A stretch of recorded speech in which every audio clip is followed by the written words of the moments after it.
the program in this three-part series of dealing with cardiac amyloidosis tonight. And I'm going to pass it on to Dr. Agarwal to make an introduction of the program, and Dr. Fine. So go ahead, Dr. Agarwal. Thank you. Thanks, Dennis.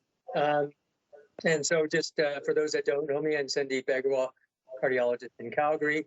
Yes, Dennis mentioned we have a three-part series. So this is part two. The first was diagnosing HFpEF. This is now diagnosing cardiac amyloidosis. And then the next one, which Dr. Fine will participate in, is also treating amyloidosis. And then a second part to that one will be treating HFpEF with Dr. Howlett. We thank Pfizer for sponsoring the event. And just a reminder at the end, there will be an evaluation via a QR code and then also information about the next event. I think everybody is automatically on mute, but if you somehow come off mute somehow, please put yourself on mute. If you have any questions, please put them in the chat window and I will repeat them and ask Dr. Fine to answer them. And I am recording this event. Can't promise I'll do it well. We're trying to do this in a different way, but hopefully we'll record this event and post it later. So I'd like to introduce Dr. Nowell Fine. Dr. Fine is a heart failure cardiologist and echocardiologist in Calgary. He's an associate clinical professor of cardiac sciences, medicine, and community health sciences at the Cummings School of Medicine, Libin Cardiovascular Institute. He is the clinical director at the Libin Cardiovascular Institute. He's also director of the Clinical and Research Core Echocardiography Laboratories and co-leads a heart failure research program. Dr. Fine has a clinical and research interest in heart failure and infiltrative cardiomyopathies, in particular amyloidosis and Anderson-Fabry disease, and is a co-director of the amyloidosis program of Calgary and Cardiac Amyloidosis Clinic. He is the principal co-investigator for the Canadian Registry for Amyloidosis Research. And I would like to just add, which Dr. Fine did not put on there, is that he did write the guidelines for amyloidosis for Canada, and that's in the Canadian Journal of Cardiology. So welcome, Dr. Fine. We've got the best expert in the country to tell us about diagnosing cardiac amyloidosis. Thank you.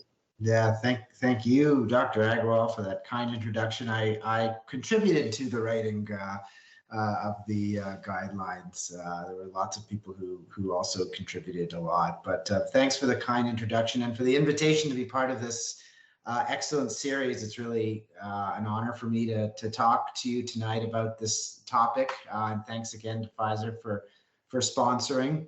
Yeah, so we're going to be talking about cardiac amyloidosis diagnosis, and I always start off my talks on amyloid by saying we've made tremendous gains in our knowledge and our understanding of this disease. We still have a lot of things we need to understand, but the advancements over the last few years have really been almost unprecedented for a rare disease and very amazing. But is it really getting any easier to diagnose amyloidosis, a notoriously difficult disease to diagnose? Are all of these gains making our lives any easier in finding patients? So we'll chat about that tonight further. Here are my disclosures. And our learning objectives, this might be a review for a lot of people, but we will touch on, for those who are maybe less familiar, the pathophysiology, epidemiology, and the subtypes just briefly. We'll talk mostly about red flags, both clinical and investigation red flags, and the signs and symptoms of cardiac amyloidosis. And we'll use predominantly a case-based format and try to represent a lot of these concepts through interesting cases that we've seen in our clinic. And we'll kind of talk a little bit about how, we'll tie those all together into what knowledge we've gained from following these difficult patients and understanding the disease better based on how our patients present to us. Okay, so a bit of background. Actually, this should say, I apologize, this should say amyloidosis, not to transthyretin amyloidosis. We're going to actually talk mostly about transthyretin amyloidosis, but I will touch on AL amyloidosis here and there because it remains a very important part of understanding amyloidosis and cardiac amyloidosis in general. You can't forget it, and you can't really not know about one and not the other. So we'll talk about amyloidosis a bit. In fact, I'll start out talking about AL amyloidosis. So this is a malignant disorder. It's a plasma cell dyscrasia. So essentially what happens is you get a rogue clonal population of plasma cells that begin producing out of control. And what they do is they produce, these plasma cells are the antibody producing cells of our body, and they begin producing light chains as which are fragments of antibodies that don't really do anything good, except these light chains from these rogue plasma cells just clump up together and get into the tissues and form amyloid fibrils and cause disease. It's very similar to multiple myeloma. Multiple myeloma, you get more of the plasma cells crowding out the bone marrow and causing problems like anemia and hypercalcemia, etc. Whereas with amyloid, you get more of the light chain formation, and a number of patients between 10 and 20% can actually have overlap and have both. We know that the light chains are particularly toxic to the tissues, and certainly the myocardium, which is why these patients can get such severe heart failure. The organ system that's generally most affected is renal, but cardiac is second. And in fact, we now know that, well over half, the majority of patients will have cardiac involvement. And so, when I see a patient with AL amyloidosis who's referred to our clinic, my question is not so much, do they have cardiac involvement? The more important question is how severe is their cardiac involvement? And that'll affect their ability to undergo treatment. And that's really what our job is. It's a bit of a different perspective from making the diagnosis. Those patients are already diagnosed that we see. It's a different story when you're trying to recognize this disease in a patient who's newly presenting. So transthyretin amyloidosis, this is the pathologic cascade for transthyretin amyloidosis. Transthyretin is a transport protein. It's made mostly in the liver. It transports thyroxine and retinol binding protein, hence its name, transthyretin. It's also called prealbumin, and it's formed as this tetrameric protein or four-leaf clover. And the key step there is, for different reasons, that protein begins to dissociate into monomers and dimers, and those misfold, and then those misfolded fragments aggregate into fibrils, which form in mostly the tissue of the heart and the nervous system, although certainly in both diseases it can go into other tissues. And the two subtypes are the hereditary type, which is caused by a transthyretin gene mutation, and the wild type, which is far more common, especially in our part of the world, which is an age-related disorder in the absence of a mutation. So a word, even though hereditary type is less common, it's a very interesting disease in its own right. So I'll just spend a little extra time chatting about it. We know that there are well over 130, in fact, probably close to 150 TTR mutations that have been identified as disease-causing, finding more all the time. It has autosomal dominant transmission, variable penetrance, and so it can look very different in different families, or in the same family, pardon me, and among the same genotype. And most patients, as we know, have either predominantly neurologic or predominantly cardiac phenotype. However, what we're seeing more and more is that even though one phenotype may dominate, typically at the time of diagnosis, both systems are involved and one happens to be worse. That's not true for everybody, but it seems to be true for the majority of patients that we see in our clinic. Now, that was just this was just a small sample of the disease-causing mutations that we know about. Even though there's over 130 and close to 150 that have been identified, there's really only a handful that we see mostly in Canada, and those are listed here. So the Val50 MET mutation, which is thought to be the most common in the world, actually has two variants. It's got an early onset and a late onset. The early onset causes a disease called familial amyloid polyneuropathy, or FAP, and that's there on the left. And that's found largely in the Portuguese population in areas of Portuguese migration, such as South America, and that causes an aggressive neuropathy, often isolated neuropathy that onsets early in adulthood. Whereas the late onset variant of V50M, found more in Scandinavian and Southeast Asian countries, causes more of a mixed phenotype. We have quite a few T80As in our clinic. These are patients of Irish or kind of United Kingdom area descent, and they also typically have a mixed phenotype. And then there's the V142Is, which probably is the most common in North America and has a very high prevalence in the African Caribbean population and causes a particularly aggressive cardiomyopathy in those patients. So I've told you that it mostly affects the heart and the nervous system, but it is a multi-system disease. And often for patients, especially those presenting later in their disease course, it's the multi-system nature of the disease which really alerts us to its presence. And so in addition to the sensory motor neuropathy that they get, numbness and tingling as it starts in the hands and feet, carpal tunnel syndrome, very common in both wild type and hereditary types. All kinds of autonomic dysfunction we see in the patients, which can cause GI complaints. And they can also have GI complaints, which are very common, that are due to GI infiltration.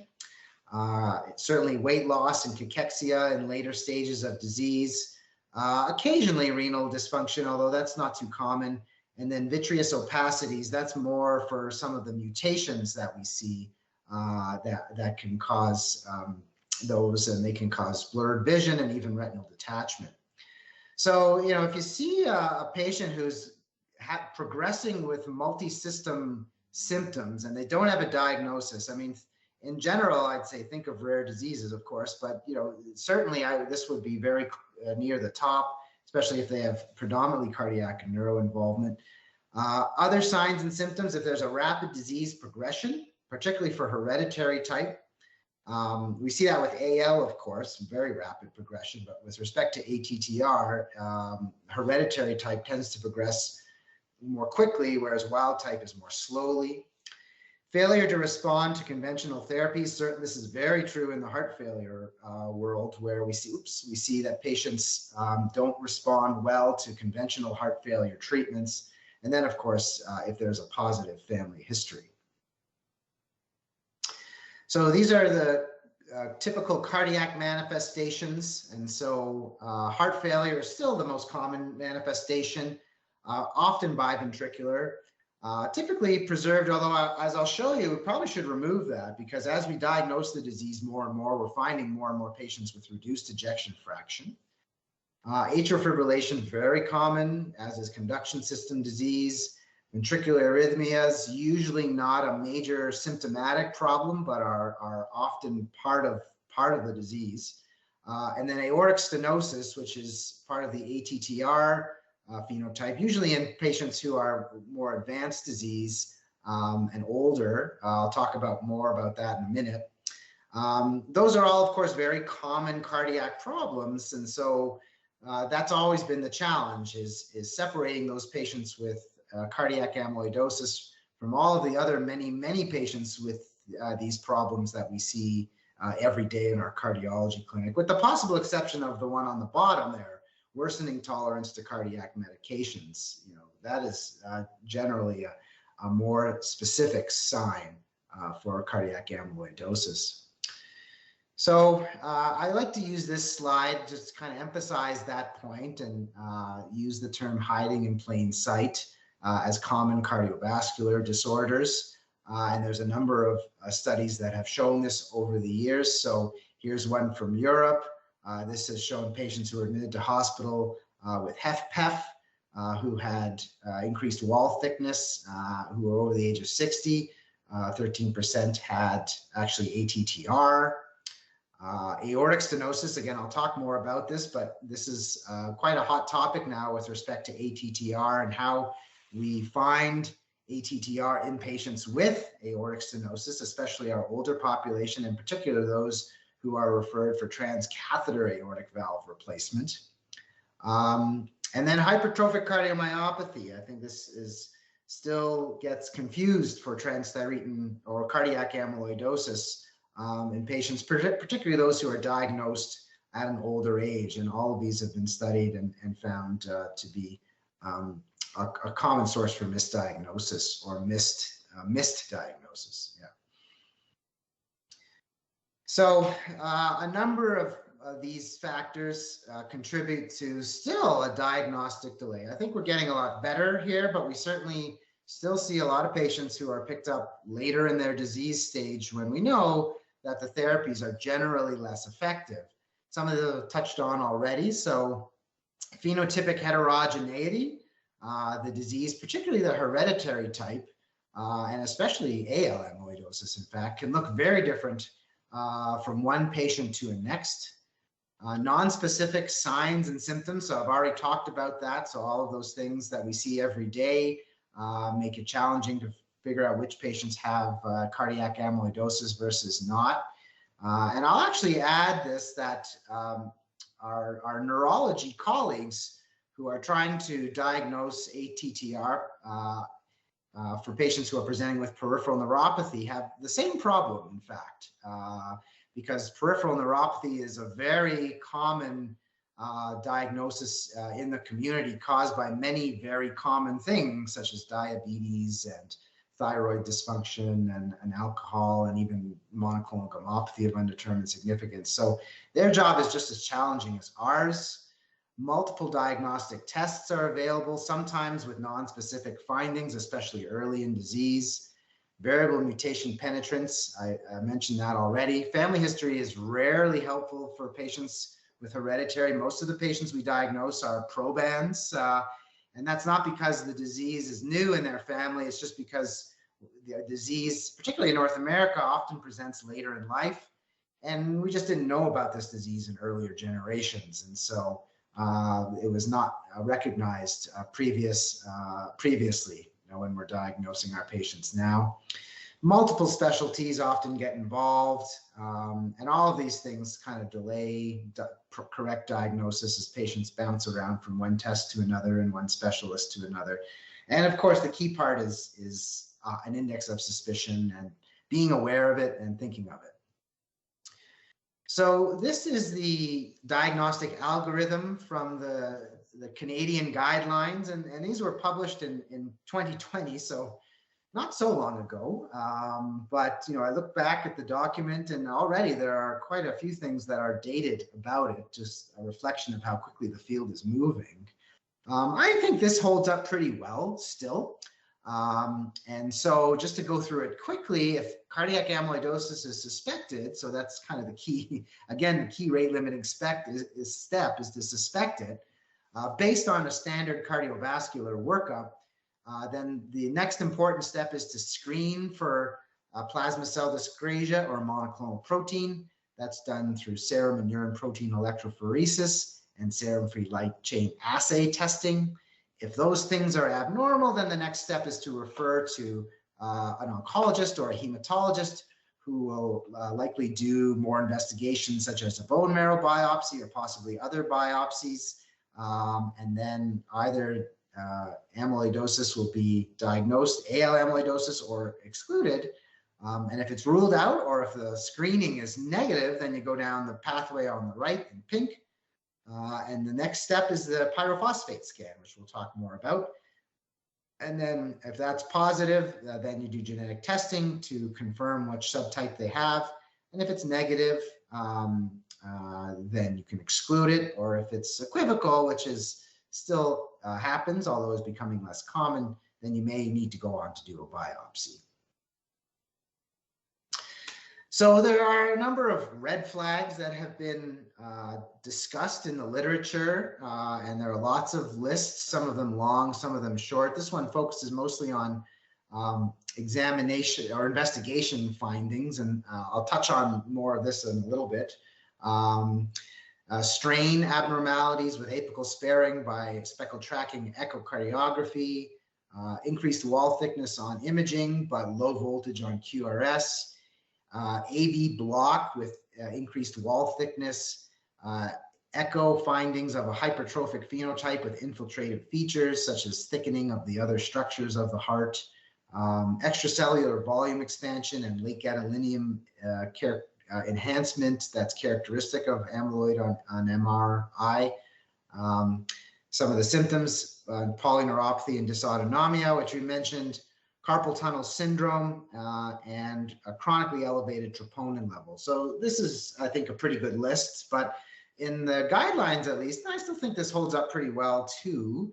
We tried to condense that list to make it something more memorable and easy to use in clinical practice. And so think of cardiac amyloidosis in patients who have new onset heart failure with one or more of the following things: unexplained increased LV wall thickness, low flow, low gradient aortic stenosis, carpal tunnel syndrome, peripheral neuropathy or dysautonomia, or patients with established AL or ATTR, just to know that they are at risk for cardiac involvement, even if they don't have it.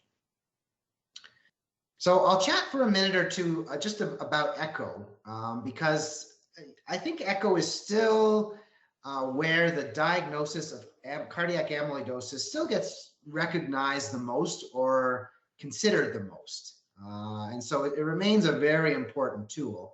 Although it has some limitations, as we'll touch on in a minute. So I won't go through all of these findings. They're all very non-specific. Certainly thickened structures of the heart, starting with the ventricular walls, is the main one, small pericardial effusion. The key part is that most of these findings are not confirmatory, so they don't diagnose cardiac amyloidosis. They are highly suggestive of it. They can be non-specific, and I'll show you some examples of that in a second. And also, very importantly, they don't differentiate subtypes. So you can't tell AL from ATTR with an echo, even with strain.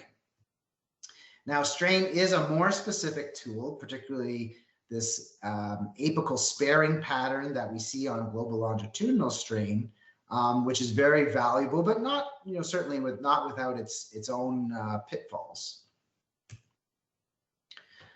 Okay, so I love to show this slide in the echo lab to the echo resident or the echo fellow, just to kind of illustrate a point. So I'll show it to you because I really love this slide. So who has cardiac amyloidosis? These are all, oops, oh, it flashed. It's on auto advanced. Which of these patients have cardiac amyloidosis? They're all very similar, thick hearts and pericardial effusion and some thickened valves there too. So the answer is, oh, now it doesn't want to do it. There we go. The answer is none of these patients have cardiac amyloidosis. The first one has hypertensive heart disease. The next one has end-stage renal disease, actually came in with a line infection, a dialysis line infection. And then the final one has hydroxychloroquine cardiomyopathy, which is a rare condition of chronic hydroxychloroquine use that can appear very similar. In fact, these patients can even have positive PYP scans. Okay, so let's play the same game again. Who has cardiac amyloidosis? And hopefully I'll not have the results flash again, but I'm sneaky here. Okay, so they all have cardiac amyloidosis. So the first one on the left there has hereditary type. The next one is a patient with wild type.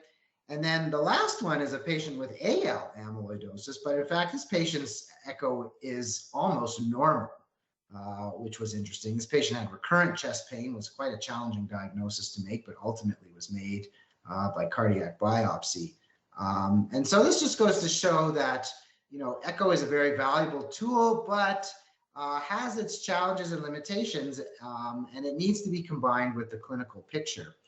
So just further expanding on that, a couple of challenges. So stages of disease. So the walls are thick as a classic finding, but depending on what stage of disease, and particularly for AL patients, they may not be that thick, and it may not be that impressive, and it's easy to miss if they're an early stage of disease. The EF is not always preserved. Strain is a very valuable tool again, but it's not perfect. And then there are all these patients with aortic stenosis who have thick hearts running around out there. And boy, differentiating them, differentiating the ones that have ATTR from the ones that don't can be a challenge. So here's some data from the ATTRACT study, just illustrating how not all patients have preserved ejection fraction, and these are different subpopulations, each one of these pie charts. But the main one on the left there, highlighted in red, is all of the 436 patients that were included, and only half of them had preserved ejection fraction. About a quarter had mildly reduced ejection fraction, and about a quarter had fully reduced ejection fraction. And so, you know, this label of being a cause of HFpEF, I think, is slowly fading away as we find patients at all different stages of their disease. A few more things on strain, and you know, we generally kind of eyeball the polar map on the right there to identify the presence of apical sparing, but there are ways of quantifying that and calculating a ratio. We don't do that very commonly in our lab. A couple of the important pitfalls to mention or limitations are, you know, strain, like most other things in echo, of course, is dependent on image quality, and if the image quality is not adequate for speckled tracking, then the strain is not helpful. The ventricle cannot be foreshortened. If it does, then that'll throw off the apical strain. There are differences among our different echo vendors, and then things like AFib can sometimes make accurate strain calculation challenging. So yeah, here's another example of, this is a wild type patient, very typical patient with a significant aortic stenosis. And I won't go into their case in too much detail, except to say kind of these are the classic low flow patients. I mean, this is a pretty significant stenosis, but mean gradient of in the single digits. And this is becoming more and more a challenge, especially for our TAVR program, as they try to figure out which one of these patients will benefit. These low flow, low gradient patients will really benefit from having TAVR, especially in the era of treatments when we know that their lifespan is improved now that we can treat their ATTR. Some more data on this, and so there's recognition that, you know, in some study, this series was 1 in 8 patients referred for TAVR had ATTR. In some series, it's as low as 1 in 5 or 1 in 6. And then different risk scores to try to identify the patients who are at high risk of having ATTR among those found to have aortic stenosis and typically referred for TAVR. And you see some of those criteria there: carpal tunnel syndrome, age, wall thickness, diastolic function, ECG, and troponin levels. And so this is still a very much evolving field, and I think we have a lot to learn about these two diseases. And then just kind of getting back to the idea of early diagnosis, you know, so machine learning has become very prevalent in medical research, and certainly amyloidosis is no different. And there are a lot of studies, including one we're doing in Calgary, trying to identify amyloidosis using machine learning techniques from their imaging. And we're hoping in particular that this will help identify those patients at earlier stages of disease who are harder to find by conventional echo. Okay. So there was just a couple of quick questions. There's a question in the chat in regards to earlier you mentioned the amyloidosis and aortic stenosis. And the question really was, is it the amyloid fibrils that infiltrate the aortic valve and cause the stenosis? Is that the reason for that? Yeah, it's a good question. You know, there certainly is amyloid fibrils within the valve. It's not quite the density that we find in the tissue. Of course, it's a different tissue content with the valves than it is the myocardium. We're still learning more about this. I mean, I don't think it's purely the fibrils. It's probably a combination of the fibrils themselves and the reaction that they're causing. There's been a few very early studies to suggest that these patients may have less of a calcium burden, but have more of kind of a fibrous tissue with more kind of cusp conjoinment. So the short answer is we don't really know, but certainly we do see amyloidosis in the patient's valves. And we've also found some amyloid. This is how we've actually found a couple of patients actually is by sending those valves for pathology, and that's when the amyloidosis is first recognized for the first time after their surgery, although that's uncommon. Any other questions, Sandeep, or should I keep going? Yeah, no, keep going. There's other questions, but keep going. Okay.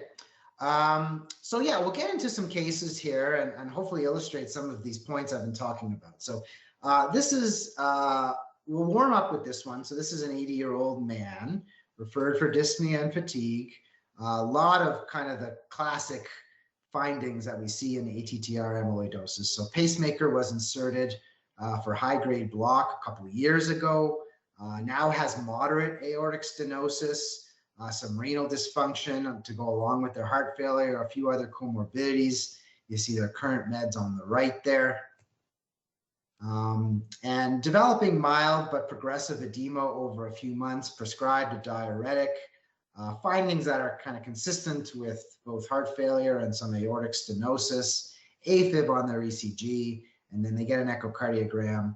And then that's kind of where it's first recognized that they have an infiltrative process, severe LVH, preserved ejection fraction, along with RVH, biatrial enlargement, and a small pericardial effusion. So the patient is started on anticoagulation for their AFib.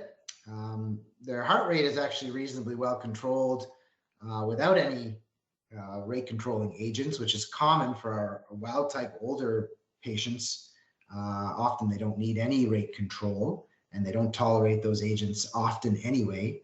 Adjusting their diuretics and then investigating further their amyloidosis. So important, always important AL screening, which was negative.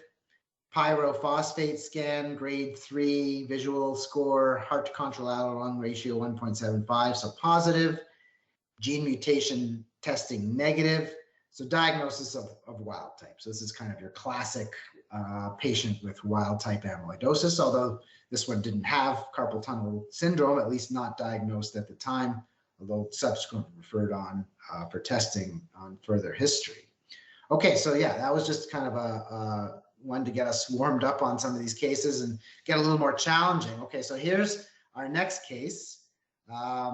This is a 63-year-old man, kind of a number of common comorbidities as well, sleep apnea, hypertension, dyslipidemia, carpal tunnel syndrome with surgery 5-6 years ago, now has some erectile dysfunction and also symptoms of neuropathy, which were diagnosed a couple years ago with no clear cause identified at the time, numbness and tingling predominantly.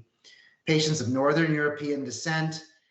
Family history, helpful, but not initially. So mother died in her 70s of heart failure. And actually on further questioning, a couple siblings have some neuropathy symptoms as well. Initial presentation to cardiac clinic was with AFib and heart failure. Echo showed mildly reduced ejection fraction and thick walls. Initially diagnosed with HFpEF, treated with a diuretic and a beta blocker for the AFib, and that really didn't go well. Kind of worsening heart failure over the next several months. And then finally someone does a cardiac MRI, actually, and that's when amyloidosis is first suggested to investigate their worsening symptoms. And so from there, actually, this was a few years ago when we were still doing fat pads. We don't do them very much anymore.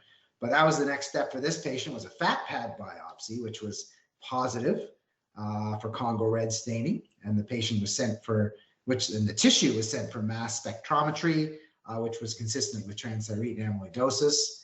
The patient still had monoclonal protein screening performed, which was negative, and then PYP scan was positive, and gene testing was positive for T80A gene mutation, and the patient was initiated on therapy. And so this is, again, kind of a common presentation for a patient with hereditary ATTR cardiomyopathy. Presenting later in life in their 60s, challenging for the first several months or longer until finally it was recognized that the patient had this diagnosis. Okay, so, and then this case gets even harder. So this is a 72-year-old woman. She had a history of breast cancer recently, actually, with radiation treatment and lumpectomy, and that is relevant for a bit later on. Hypertension, bilateral rotator cuff tears, and prior knee replacement. So the other thing, I didn't mention this on my earlier slide, but particularly for our ATTR patients, we see a lot of orthopedic-like problems, and spinal stenosis, particularly lumbar spinal stenosis, is one of the classic ones. We tend to see that later in disease, but and not just lumbar. We can see it in other sections of the spine as well. But we certainly see our fair share of patients with hip and knee replacements, and we're seeing more and more patients with bilateral or unilateral rotator cuff tears. Our last few patients, I think, have had these without a history of injury, and I'm beginning to wonder whether this is also part of the disease constellation, similar actually to how biceps tendon rupture can also be seen with this disease. So anyway, she had rotator cuff tears, osteoporosis, glaucoma. She's of Caribbean descent, originally from Antigua, and still visits and travels there quite a bit. Again, family history not very helpful. Mother died in her 50s of heart problems, and uncertain about other family members. So her history starts again with a 1-year history, although this time it's of recurrent falls and balance problems. Interestingly, she also had intermittent dysarthria and hoarseness, and so naturally she's referred initially to the stroke clinic. And surprisingly, they did an MRI of her head, and she had no history of stroke and no findings really consistent with stroke. And her symptoms continued to progress to developing more classic numbness and tingling in the hands and feet and neuropathy. Throughout all of this, she was noted to have mild edema in her legs, and she was started by her family physician on a diuretic. Her neuropathy assessment continued, so sent for nerve conduction study and EMG testing, noted to have severe bilateral carpal tunnel syndrome, referred for carpal tunnel release, and also moderate, predominantly sensory polyneuropathy, although she has some pain as well and was started on gabapentin. Her heart failure progressed, but very gradually, and she started to need a little bit more Lasix, and ultimately was referred for an echo, which showed increased wall thickness, moderate. And then based on that, an MRI was recommended. And again, that was where amyloid was first suggested as a possible cause. She was investigated for AL with monoclonal protein screening, which was negative. And then actually she was initially seen in a hematology clinic, and the thought was to evaluate her recent breast tissue pathology, which was over a year old by now, but still nevertheless stained with Congo red and positive, and again sent for mass spectrometry to Mayo Clinic. And that actually identified a very rare mutation. We thought she would have the V142I, which is the common gene mutation in patients of Caribbean descent, but she had a very rare one, I127V, which interestingly has also been associated with bulbar palsy, which explains some of her initial symptoms such as dysarthria and hoarseness. So she underwent PYP scanning, and that showed cardiac involvement of her ATTR, and she was initiated on treatment. So I point this out because this patient had a few other things going on.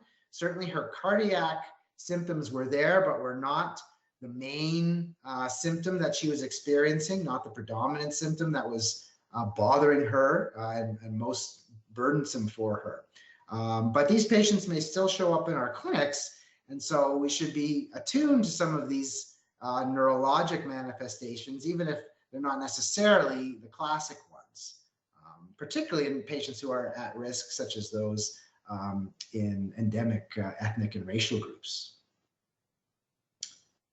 Oh, sorry, and the other feature is just, and this kind of comes up from time to time, is is reviewing recent biopsies of other organs as a potential tool to help us confirm the diagnosis.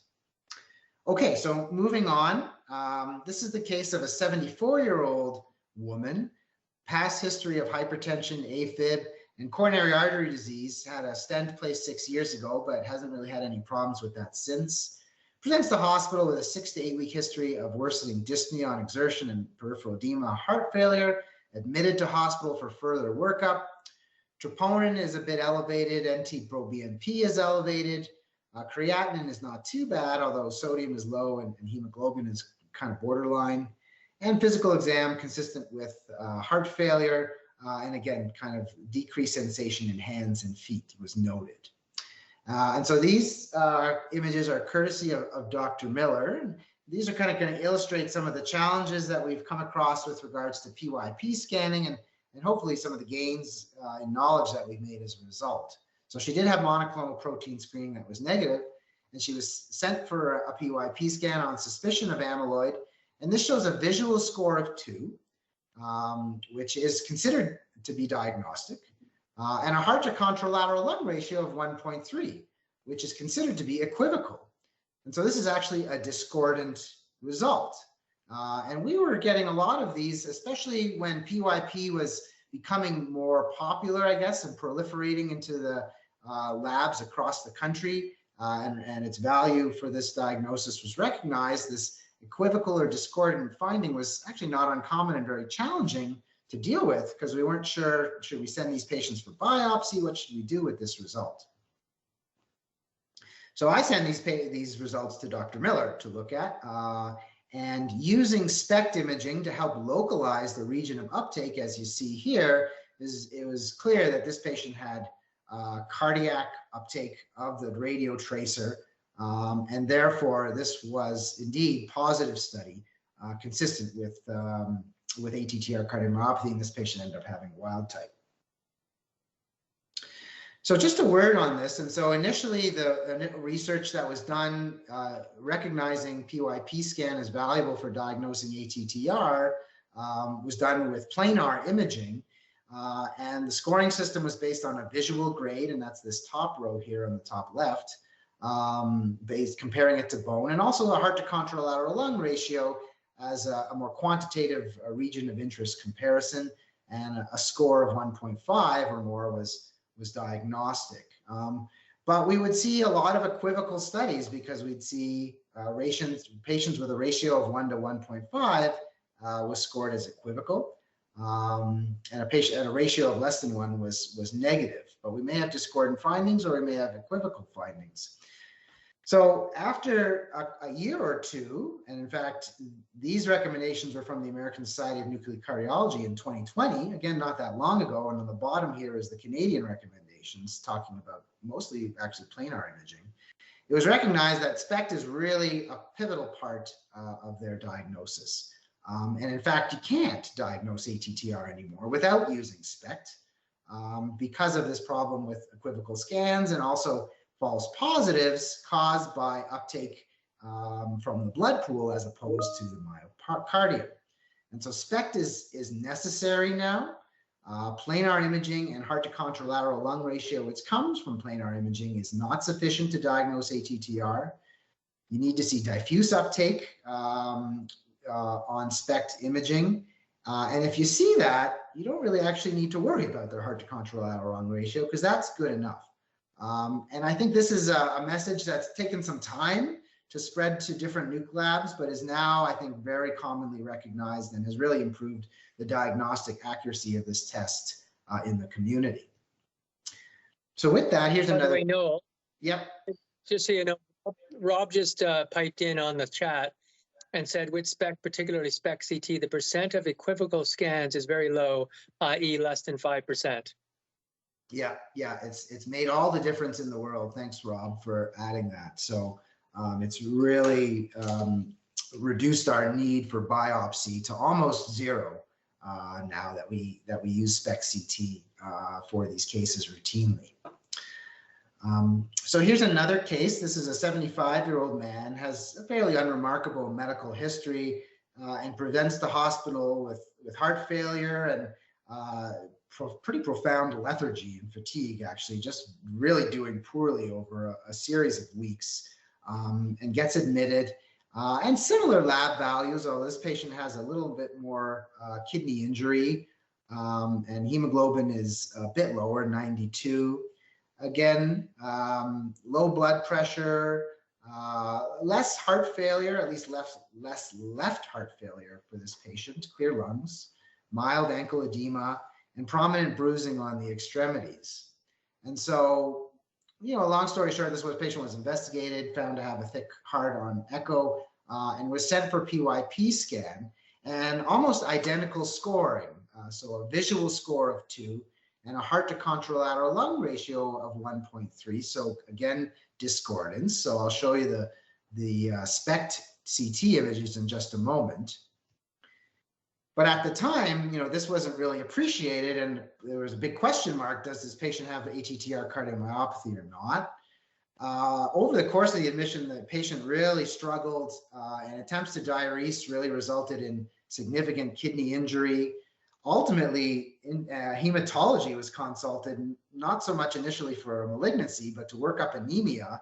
And these things were recognized, and it was and a monoclonal protein screening was ordered, and in fact was positive with lambda light chain band in the electrophoresis and a high lambda light chain on free light chain assay. So further workup for that, a bone marrow biopsy was unremarkable, which is sometimes what we see in this population, but the patient did have a kidney biopsy, which showed AL amyloidosis, confirmed AL amyloidosis. And then just getting back to those SPECT images, and so this patient actually really didn't have uptake. And probably that was one of those false positives that we had referred to earlier of uptake, although certainly we do know that patients with AL amyloidosis can have some degree of uptake, although not in this case. So this was AL amyloidosis with heart and kidney involvement. And that gives me another opportunity to kind of bang the drum for routine AL amyloid screening as soon as amyloidosis is considered. And I always like to comment, these tests are not something that cardiologists and cardiac clinics are typically trained to interpret. And so if there are abnormalities or uncertainty, then call your friendly neighborhood hematologist or oncologist. And often they can review the lab results very quickly and tell you whether the patient needs more workup from them, or whether they think it's just a more benign abnormality like monoclonal gammopathy of undetermined significance.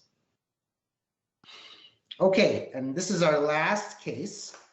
So this is a 61-year-old man, East Asian descent. And this patient presented with progressive diarrhea over a year, so not something we really want to see much of in our cardiac clinics, but unfortunately also developed multi-system manifestations, started having numbness and burning, although still diarrhea was certainly this patient's main problem for quite a while, and became quite malnourished, actually. Patient had an extensive workup, more than one scope, actually, from above and below. And also actually had a workup for AL amyloidosis, which was negative. The neuropathy began to progress, causing autonomic dysfunction, orthostatic lightheadedness, and urgency. This is all on one slide, but this actually played out over several months, and this patient actually developed atrial fibrillation along the way, although really no other significant cardiac symptoms were detected, and the atrial fibrillation was kind of almost practically asymptomatic and detected just from physical exam. Patient had an echo which showed only mild increased LV wall thickness and otherwise normal, so nothing really specific. And these tests were done later, but interestingly, the NT-proBNP and the troponin were normal in this patient. This patient had a bit of an interesting course of their workup, so they were referred, again for anemia, to a hematologist. The hematologist recognized that amyloid may still be a possibility here, and had, again, previous biopsies and analyzed, this one duodenal biopsies, and stained for Congo red, and those were positive. And this showed, this was sent for mass spectrometry, which demonstrated ATTR. Genetic testing was then performed, and the patient had a V50M mutation and had therefore hereditary ATTR polyneuropathy, and was initiated on therapy. And then, as per screening purposes, was sent for a PYP scan. And then there was nothing equivocal about this. This patient had a very positive scan, and here are the lovely SPECT-CT images, courtesy of Dr. Miller again. And so the point here is that this patient had predominantly neuropathy and all their multisystem manifestations, and had relatively mild, if any, clinical cardiac involvement, and interestingly, normal biomarkers, even though the patient had cardiac uptake and clear cardiac involvement.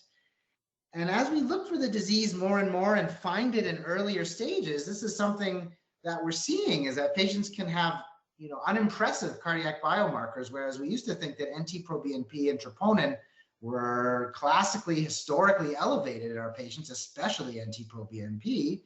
If they have relatively mild disease, and then not necessarily. That's not something we would have said a few years ago. And in fact, we also had a recent patient who was a wild type patient who had a similar story, atrial fibrillation, echo, and then that was when then this was initially detected. So we're kind of rewriting the disease history a little bit, and cardiac biomarkers being negative does not necessarily exclude ATTR. So I haven't talked much about cardiac MRI. Obviously it's a very valuable tool. It's played an important role in a number of the cases I've showed you. How do we use cardiac MRI? Well, we use it predominantly to assess the severity of the disease in patients with AL. And for ATTR, we make the diagnosis or confirm the diagnosis with pyrophosphate scan, and we're using cardiac MRI more as a tool to assess disease burden. And I think particularly T1 mapping is showing very promising value for that reason. But often cardiac MRI, when a patient is struggling, a cardiac MRI is ordered if a diagnosis is lacking or a patient is not doing well despite their diagnosis. And that's when MRI first recognizes the diagnosis. And late gadolinium enhancement is still, probably the most valuable tool for recognizing it. And then what about biopsy? Well, for our ATTR patients, we do almost no biopsies anymore because of how good SPECT-CT has become. But we still need to do tissue confirmation for our AL patients. And sometimes that involves the heart. Often, other areas, particularly the belly, can be positive, and that's enough. But, we still sometimes need to do cardiac biopsies if we're really strongly suspecting the disease, but we're lacking a tissue confirmation. And then lastly here, and this is something we're seeing more and more, is ATTR without cardiac involvement. And so this has happened a few times where amyloidosis is recognized for patients who are getting carpal tunnel syndrome release. And the patients get referred to us typically from our plastic surgeon who is very skilled at this in Calgary, Dr. Elzinga, and we do the PYP scan and it's negative, which is not something we would have found or thought of, a few years ago. We thought ATTR, particularly wild type, is predominantly a cardiac disease, right? But we are starting to find this, and we found it in other organs without cardiac involvement. And so it just kind of goes to show we don't really know what to do with these patients. They don't qualify for treatment.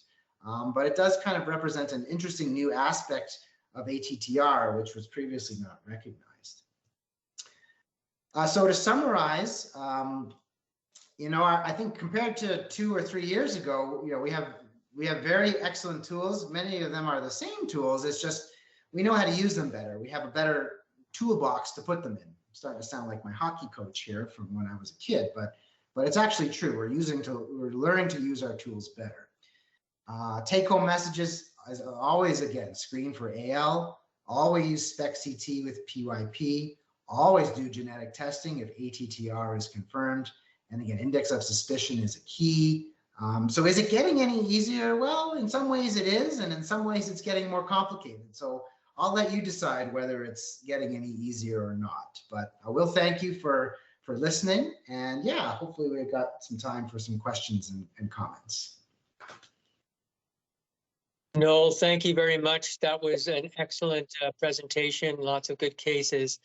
I don't see any questions in the chat window, so if people do have questions, they can put them in there. Of course, I have lots. I think one of the things that is a challenge, I think, is that before you get to the clinical suspicion is getting a clinical suspicion. And having an earlier diagnosis may actually be really important for the treatment aspects of things. So what is it that we can do that will make it easier for us to take these, I would say, lots of symptoms that are common that we all see and kind of fit them together in a way that will help us recognize or, look for this diagnosis more often?